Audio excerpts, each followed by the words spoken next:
সারা বিশ্বে ১ নাম্বার খাবারের পদবি পাওয়া ইন্দোনেশিয়ান বিফ রেন্ডাং কারি আমার আম্মুর হাতে। বিশ্বাস করুন, আপনি এই পর্যন্ত যত ধরনের গরুর মাংস রান্নাই খেয়েছেন না কেন, এটার স্বাদ কোনোটার সাথে মিলবে না। মশলা তৈরির জন্য আম্মু নিয়ে নিয়েছে ৫ টুকরো লেমন গ্রাস, ১ ইঞ্চি পরিমাণ কাঁচা হলুদ, ছোট সাইজের ৬টি পেঁয়াজ, ৫ ইঞ্চির মতো আদা আর ৬-৭ টুকরো রসুনের কোয়া। দিয়ে দিল 1/4 কাপ পানি।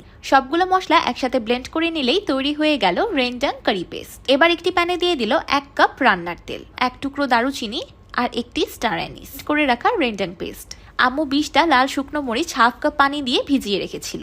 এবার এই পানি সহই মরিচগুলোকে খুব ভালোভাবে ব্লেন্ড করে একটা পেস্ট তৈরি করে নিবে। এবার মরিচের পেস্টটাও তেলে অ্যাড করে দিল।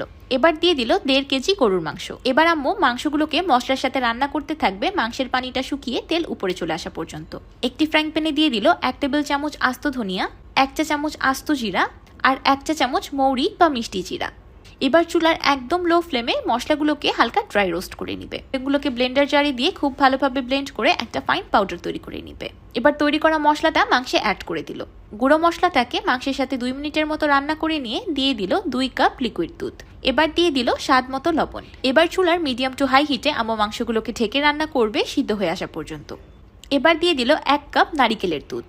এবার আম্মু মাংসটাকে চুলার মিডিয়াম টু লো আছে ঢেকে রেখে দিবে নারিকেলের দুধ মাংসের ভিতর ইনফিউজ হয়ে যাওয়া পর্যন্ত। একটি প্যানে দিয়ে দিল ১ কাপ নারিকেল কোড়ানো। এবার চুলার একদম লো আছে নারিকেলগুলোকে ভেজে ক্যারামেলাইজড করে নিব।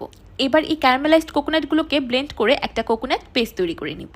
ভাজা নারিকেলের পেস্টটা অ্যাড করার সাথে সাথেই যে একটা দারুণ ঘ্রাণ ছড়িয়ে পড়েছে সেটা বলে বোঝানোর মতো না। এবার দিয়ে দিল কয়েক টুকরো তেঁতুলের কোষ আর ১ চা চামচ ব্রাউন সুগার। এবার আম্মু দিয়ে দিল কিছু তাজা লেবু পাতা আর স্বাদ মতো লবণ। এখন শুধু গ্রেভিটা শুকিয়ে মশলাটা ভুনা ভুনা হয়ে আসলেই আম্মু এটাকে চুলা থেকে নামিয়ে নেবে।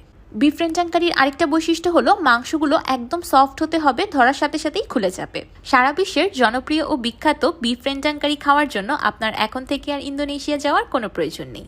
আমার আম্মুর রেসিপিটি হুবাহু ফলো করে এখন থেকে বাসায় তৈরি করে নিতে পারবেন। মাখা মাখা ঝোলের সাথে নরম নরম মাংসগুলো খেতে একদম অসাধারণ লাগছে।